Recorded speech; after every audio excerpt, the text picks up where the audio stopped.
Olá, bom dia.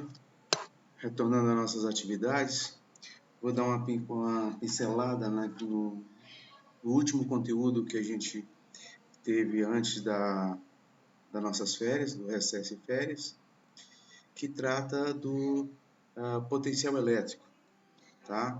Então, a primeira coisa que a gente falou foi sobre a energia, né? Energia associada a um deslocamento de uma partícula que ia de uma posição I para uma posição F. Voltamos aqui. Bom, vamos voltar lá na Física 1, que a gente aprendeu que a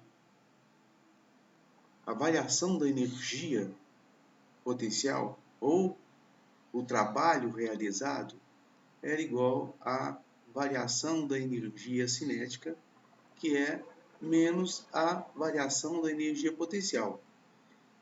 Né? Bom, se o trabalho é igual à variação da energia cinética, que é menos a variação da energia potencial, a variação da energia potencial é menos o trabalho, né? Aqui é mais, aqui é menos. Bom, e o que a gente comentou também? Que a nossa variação na física, na verdade, o que interessa, o nosso interesse não é o valor em si, o valor de uma posição em si, e sim a sua variação. Bom, a gente pega aqui de uma posição I para uma posição F e a gente define como sendo uma dessas energias igual a zero, no caso a energia no infinito, né, igual a zero. Portanto, a energia nesse ponto final vai ser igual a menos o trabalho. Então a gente colocou uma separação no infinito. Então esse trabalho é para levar de I para F, onde esse F é uma distância considerável, que a gente chama de infinita. Então o trabalho é igual a menos a variação, o trabalho é igual à energia potencial nesse ponto, que é o mesmo que a variação da energia potencial, porque a energia inicial é zero, né? Bom, por definição, a gente tem aqui que o potencial ele é igual a energia dividido pela carga. Bom, mas a variação da energia, a variação do potencial elétrico, o ΔV, é V menos V0. Bom, mas eu já defini que a energia inicial aqui é zero. Então, a energia sobre o que é o próprio trabalho. Né? Então, aqui, esse aqui definimos como sendo menos o trabalho. Então, a variação do potencial é menos o trabalho sobre o quê? Onde esse trabalho aqui é o trabalho no infinito. Então, ΔV menos o trabalho sobre a carga. Bom, a unidade de medida é uma relação entre a unidade volt, né? Então potencial, a unidade é volt, e esse volt é a unidade de trabalho, que é joule, pela unidade de carga, que é coulomb. Então 1 volt é 1 joule por coulomb. Bom, mas eu posso definir outras energias, outras unidades, né? Ao invés apenas da energia por coulomb, para chegar em volt, para chegar nessa unidade. Observe aqui, ó. Essa é a unidade do campo elétrico. Então, o campo elétrico é a força dividido pela carga. Então, o campo elétrico, Newton por Coulomb. Então, Newton por Coulomb.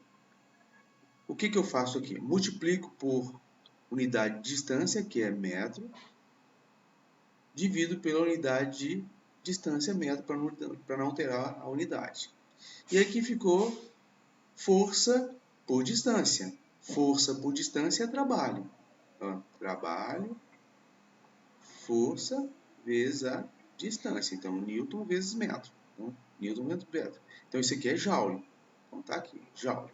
Embaixo ficou Coulomb vezes metro. coulomb vezes metro. Mas a gente viu anteriormente que joule por coulomb é o volt. Então, a unidade de campo elétrico também pode ser volt por metro, que a gente pode até começar a imaginar. Eu tenho duas placas que estão a uma distância D, uma positiva, outra negativa.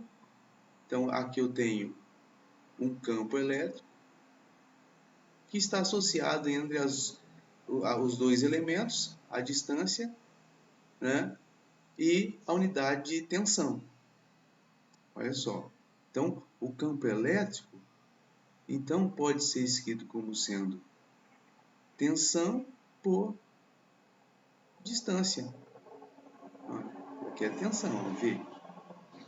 Então, V pode ser calculado por o campo vezes a distância também, né?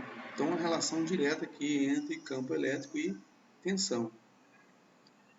As duas coisas não existem uma sem a outra, tá? Bom, aqui tem um sinal aqui, mas aqui tem um sinal de menos, né? Que foi o que a gente definiu. Ó. Essa unidade aqui também, eu posso, ao invés de escrever joule, escrever a unidade desse elemento, que é o elétron, vezes a unidade desse aqui, que é volt, que me dá eletronvolt. Então, o trabalho também pode ser escrito com uma unidade atômica, né? Que é o chamado eletronvolt. Se você não quiser, ou se o problema exigir, né? Você coloca quem é o elétron. Então, um elétron, a carga dele é 1,6 vezes 10 a menos 19, vezes o volt, que é joule por coulomb. O coulomb corta com coulomb, sobra o joule. Então, a unidade de uma carga elementar é 1,6 vezes 10 a menos 19 joule. Bom, e se for realizado por uma força externa, por um elemento externo, o que acontece? Acontece que eu vou tirar do I e levar para o F. Então, I para o F. Velocidade inicial aqui, 0. Velocidade final, também 0. Vou colocar um V diferente, senão fica potencial, né? Então, ele está parado antes e parado depois. Então, a energia cinética é 0 aqui e 0 aqui. Então, eu tenho que a variação da energia cinética é igual o trabalho, né? No caso aqui, é o trabalho do campo elétrico e o trabalho realizado pela força externa. Mas como a energia, a velocidade é 0, então esse é 0 e esse é 0, então significa que o trabalho do campo elétrico mais o trabalho do agente externo, isso tem que ser 0. Né? Ou seja, o trabalho do agente externo tem que ser igual ao menos o trabalho da força exercida, né? Da força elétrica, do campo elétrico. Bom, se esse aqui é menos que ΔV, portanto, o outro tem que ser o mesmo valor, só que positivo, que é menos, então esse aqui é mais. Bom, mas como que funciona essa relação de trabalho realizado? Só existe trabalho realizado se houver uma variação de trabalho é Q ΔV. Se você estiver sempre no mesmo potencial, a variação vai ser 0. Então, o trabalho realizado é 0. Portanto, se você traz daqui, eu estou aqui com 4 superfícies. Uma com potencial 1, potencial 2, potencial 3 e potencial 4. Tá? Se porventura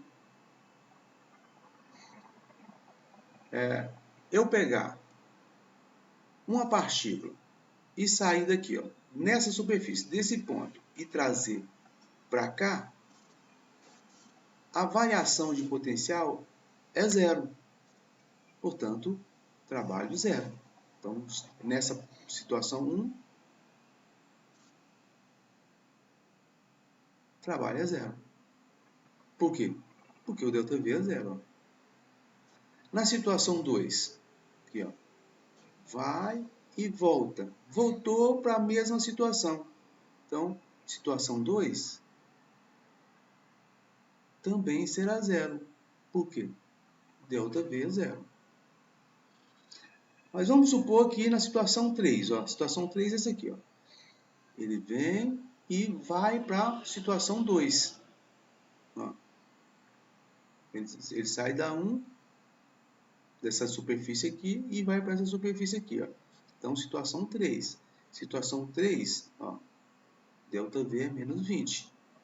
Então, o trabalho realizado aqui é o valor da carga que vai ser transferida vezes o ΔV3. Aí não é zero, esse aqui é diferente de zero. A mesma coisa esse aqui, ó, o 4. O 4 ele sai da 1 e vai para 4, ó, 1. É isso mesmo, né? 1 para 4.